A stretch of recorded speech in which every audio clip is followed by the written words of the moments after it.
Whether you are new to bikes or have removed wheels from other bikes before, follow these steps for removing and replacing the wheels on your Globe. You'll need the 15mm socket on the Globe multi-wrench. Prop your Globe up on the kickstand. Before you begin, power the bike off. Even better to completely remove the battery. Using the 15mm socket wrench, loosen the wheel nuts by turning counterclockwise on either side of the fork dropouts. Remove the wheel nuts and washers from the axle. Hold on to those washers. Lift the front end of the bike up, remove the wheel by pulling it down and out of the dropouts. Be careful not to pull the brake lever with the wheel removed. Have the wheel positioned with the disc on the brake caliper side. Lift the front of the bike up to install the front wheel into the fork. Align the disc rotor on the side with the brake caliper as you slide the wheel up into the dropouts. Lower the front end back down onto the front wheel. The washers go on in a specific order. First, place the tabbed washers on the axle with the tabs going into the hole on top of the dropout. Place the washers on either side of the axle, followed by hand tightening the bolts on each side. You can press down on the handlebar to make sure the wheel is all the way into the dropouts. While pressing down on the bar, tighten the bolts with the 15mm socket wrench, turning clockwise. Wheel nuts need to be very tight, 35 Nm to be exact.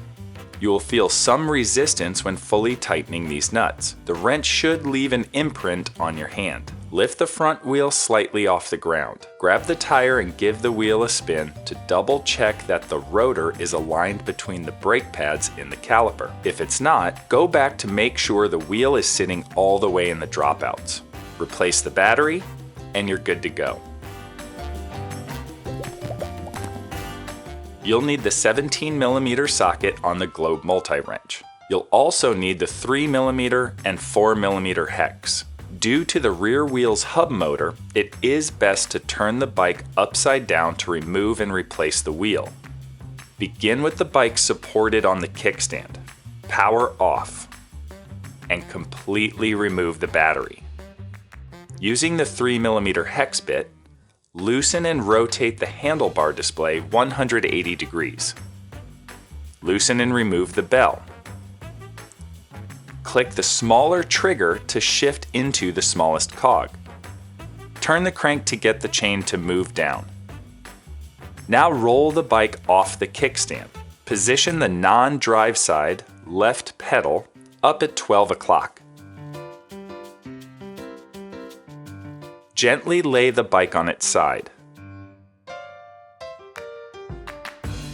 Grasp the fork and the chainstay, and lift the bike up onto the handlebars and saddle. Deflate the rear tire. Twist off the valve cap and depress the valve core to let all the air out. Use the 4mm hex bit to depress the valve and release all the air. Unclip the motor cable from the frame guide. Disconnect the motor cable at this junction under the chainstay. Firmly grasp both sides of the plug as you pull it apart. Up here at the dropout is a safety locking bolt and washer. Use the 4mm hex key to loosen and remove the bolt. Then use the 17mm socket to loosen the wheel nuts, turning them counterclockwise. Remove the wheel nuts from both sides. Also remove the safety washer that was bolted in place. It is possible the rear axle has twisted slightly in the dropout. Using an adjustable wrench, hold the flat parts of the axle. Turn the axle so the flats align with the angle of the dropouts. Hold the body of the rear derailleur and pull it backwards to release tension on the chain, making it much easier to slide the wheel out.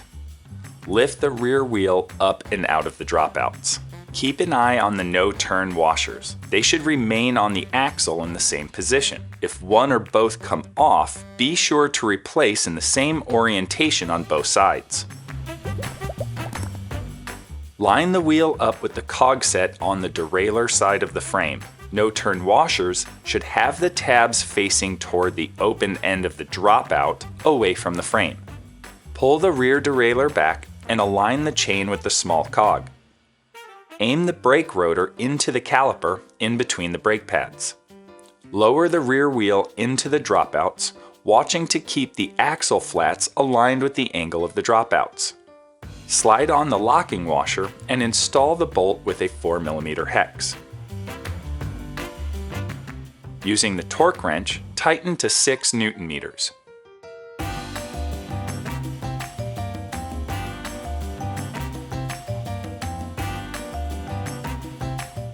Thread the nuts back onto the axle, turning clockwise by hand first, leaving them slightly loose so you can push down on the rim, making sure the axles are fully into the dropouts. Use the 17mm socket wrench to tighten the bolts, beginning on the derailleur side. Alternate to the other side with the 17mm socket. Double check that each side is fully tightened. There should be some resistance as you fully tighten them against the frame. The wrench will leave an imprint in your hand because they require 45 Nm of torque. Reconnect the motor cable by aligning the arrows. Double check this connection later if the bike does not power back on, and clip the cables back onto the guide. Grab the tire to give the wheel a spin to check it is aligned. Using a floor pump, inflate the tire to your desired pressure. Turn the non-drive side left pedal down. Grasp the bike on the fork and chainstay. Tilt the bike away from you, laying it down on its side. Grasp the saddle and the handlebar, and pick up the bike and walk forward to get it up on its wheels. Deploy the kickstand. Rotate the display back up and retighten. And reinstall the bell.